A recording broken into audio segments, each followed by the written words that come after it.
My name is Eliza. I'm 24 years old, and I live in New York City, New York, where brick sidewalks and old money buildings make ambition feel heavier than it should. I am finishing my senior year in business analytics while working part-time as a financial assistant, the kind of job that looks impressive on LinkedIn and quietly drains you in real life. On paper, my life looked stable and controlled. I paid my own rent. I covered my own expenses. I planned 5 steps ahead. What no one saw was that for 3 years, I slowly dismantled myself for a man who never once chose me. The night everything cracked open was supposed to be harmless. A celebration, a crowded apartment filled with warm lights, loud laughter, and the smell of alcohol soaked into cheap furniture. It was a farewell party for graduating seniors, the kind where everyone pretends endings are exciting instead of terrifying. Someone suggested truth or dare, and no one objected, because that is how people my age avoid silence. When it was his turn, the question came out careless and sharp. Was there anyone in the room he had feelings for? Every head turned toward me. No one needed to explain why. I had been chasing Daniel Wright for 3 years. Everyone knew it. I was the woman who always showed up. The woman who paid without asking. The woman who waited without complaining. I did not lean forward. I did not smile. I simply looked at him, already knowing the answer, already hoping to be wrong. Daniel frowned, like the question itself had offended him. He laughed it off and said he would drink instead. 1 glass, then another. He would rather swallow alcohol than admit even a fraction of feeling.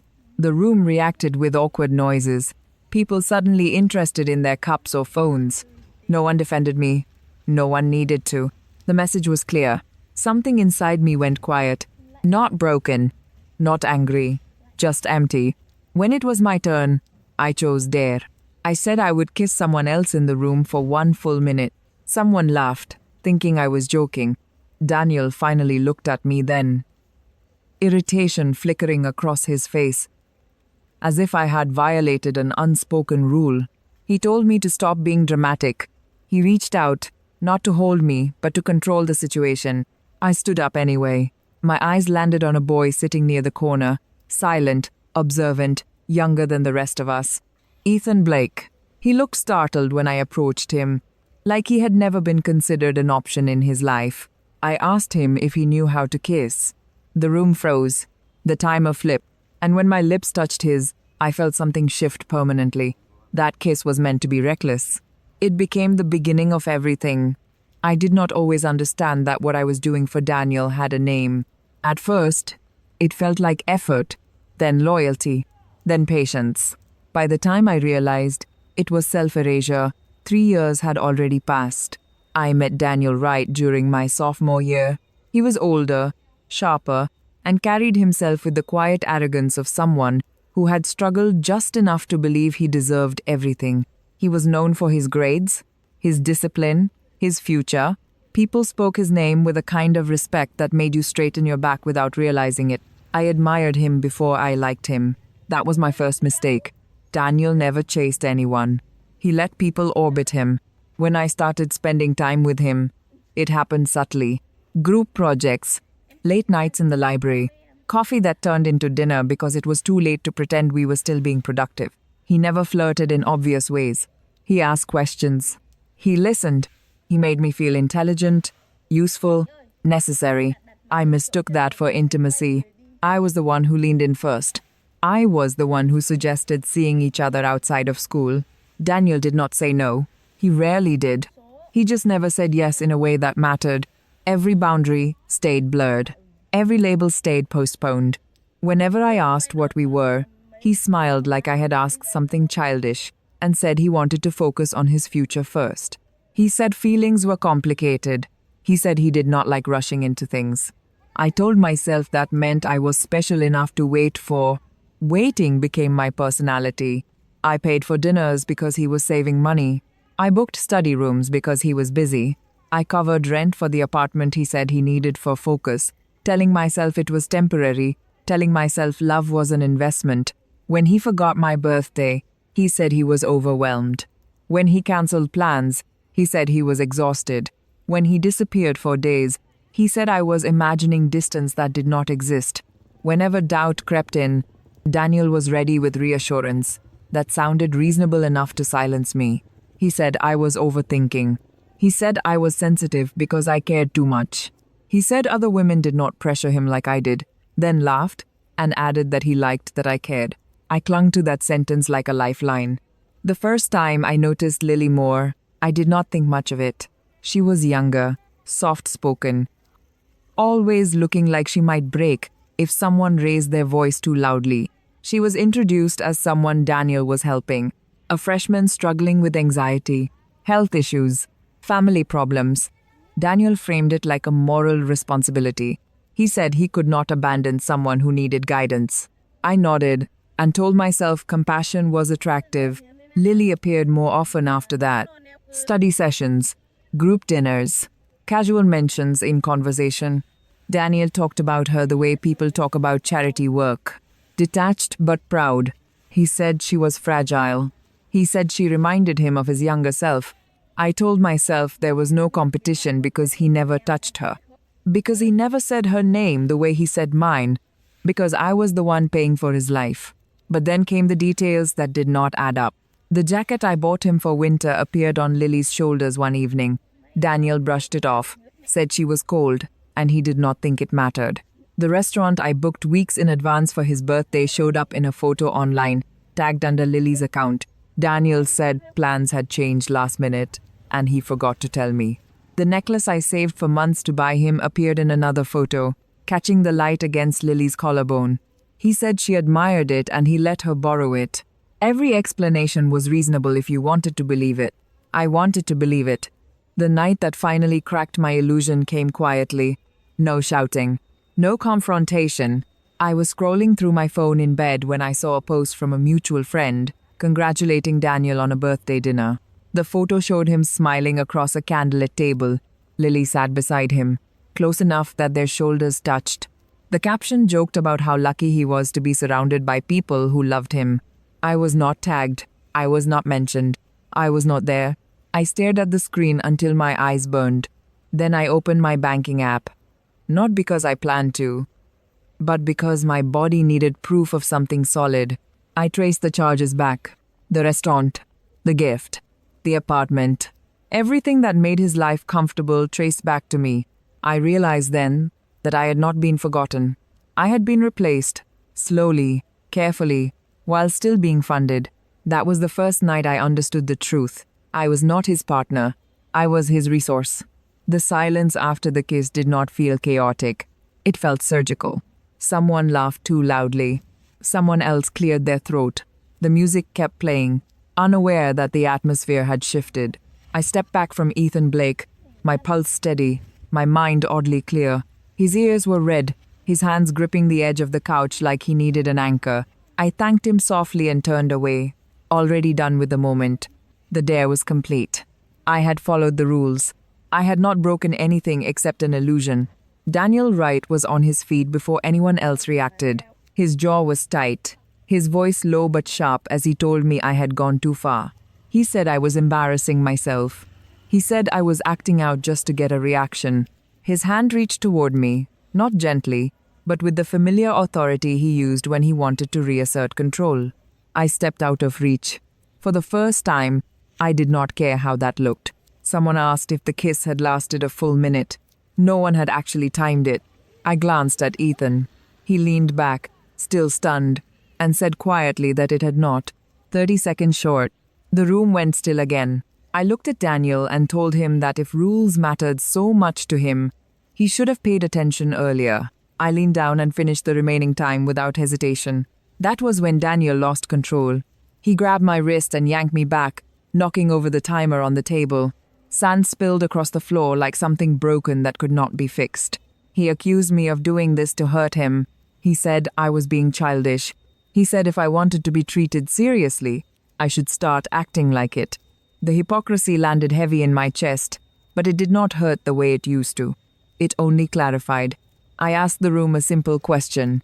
Who paid for this apartment? Who bought the alcohol? Who reserved the space? People shifted uncomfortably. Someone mumbled my name.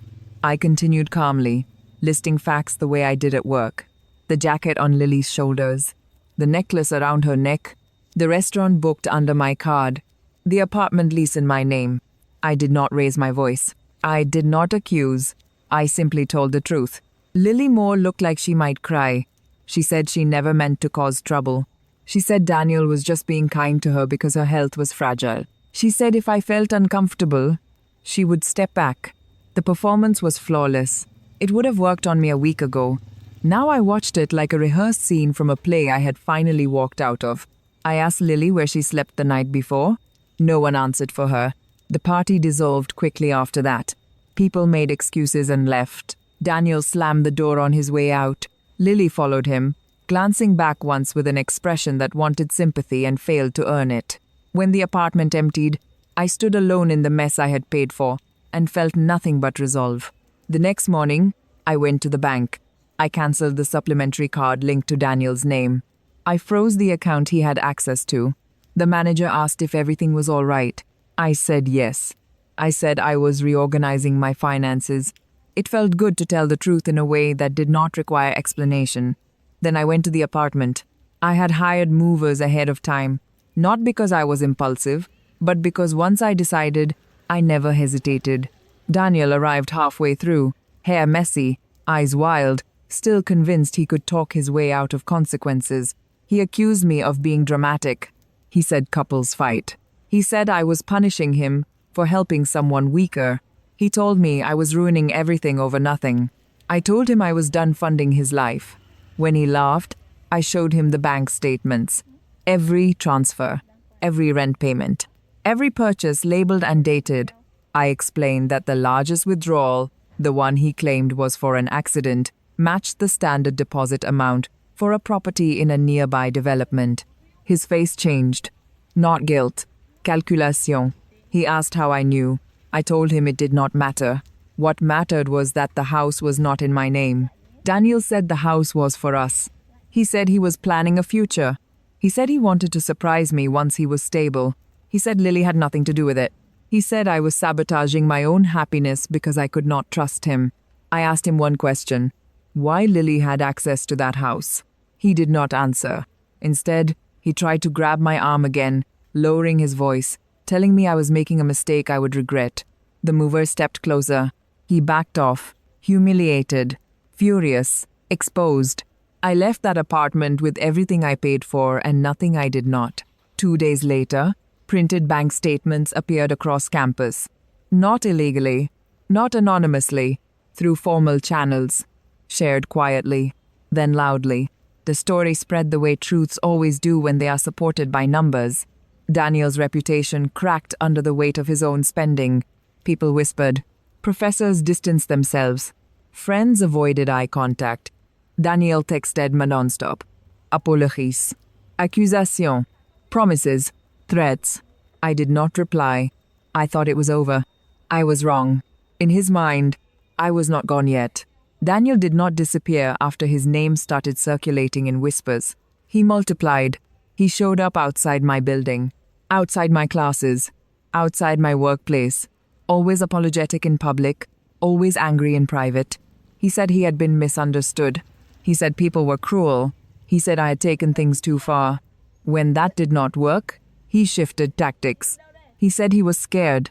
He said he had never felt safe with anyone before me. He said poverty teaches you to cling to whatever keeps you afloat, even if you hurt it in the process. I listened once. Only once. We sat across from each other in a quiet cafe near campus, the kind with neutral lighting and uncomfortable chairs designed to keep conversations short. Daniel looked thinner, less polished. He spoke about his childhood, about watching his mother cry over bills, about never knowing when the ground would disappear beneath his feet. He said Lily had needed help, but I had been the future. He said I was strong enough to handle waiting. He said he had always known I would stay. That sentence broke something permanently. I told him I was not strong for enduring neglect. I was naive. I told him love was not proven through patience or sacrifice. It was proven through presence and choice. He stared at me like I was rewriting rules he had depended on. When I stood to leave, he grabbed my sleeve and whispered that he loved me. Finally, fully, desperately. I felt nothing. The absence was complete.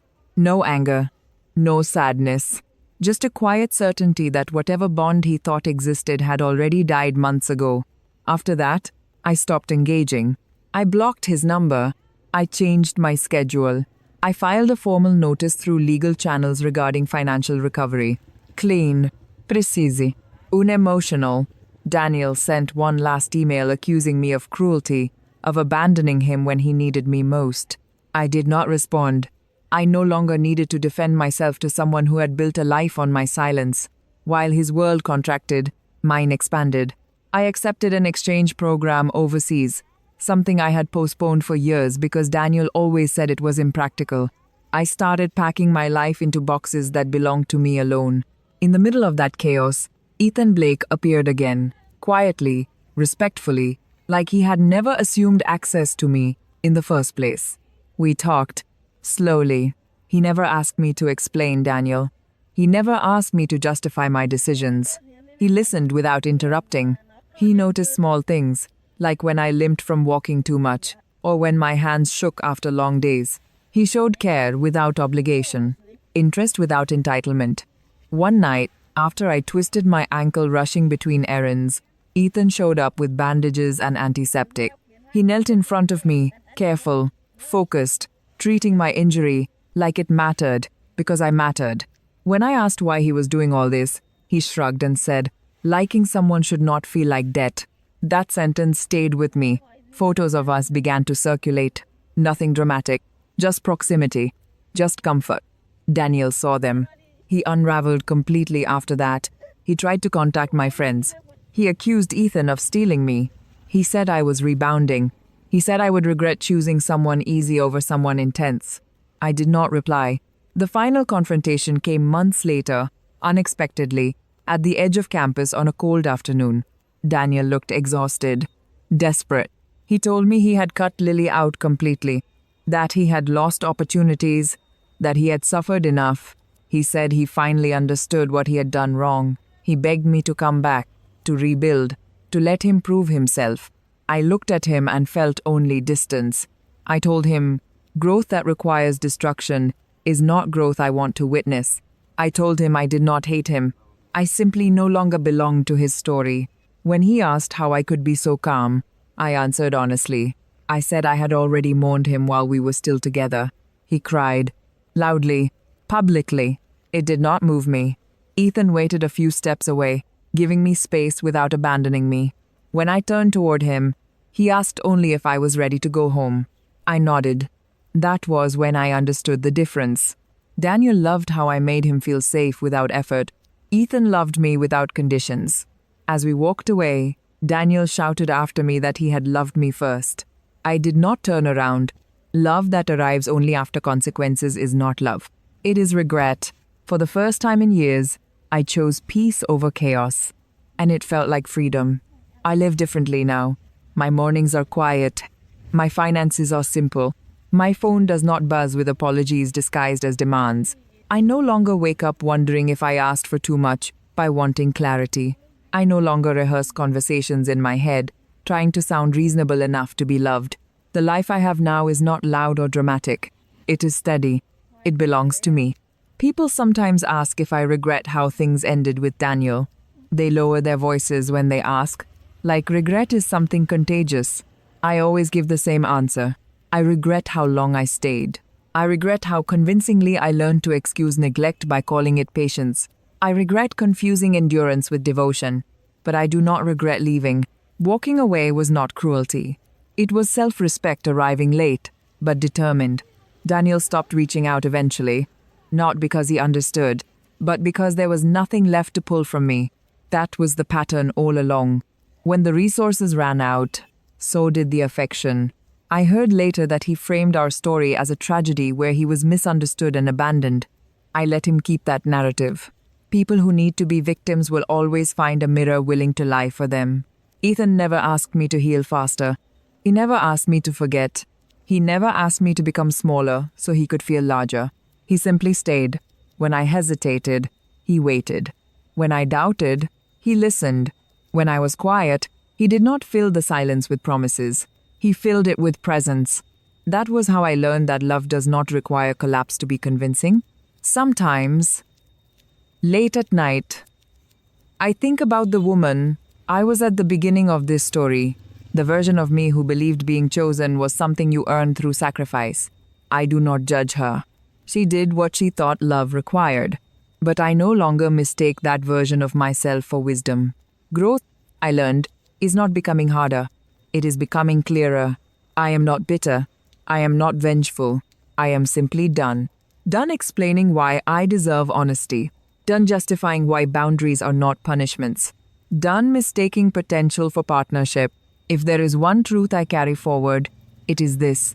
Love that costs your dignity is not love. It is a transaction where you always pay more than you receive. Leaving did not make me lonely. It made space. If you are listening to this and recognize yourself somewhere in my past, know this. You are not asking for too much. You are asking the wrong person. And walking away when someone finally begs you to stay does not make you heartless. Sometimes it makes you free. So tell me, was I wrong for choosing myself when he finally said all the right words?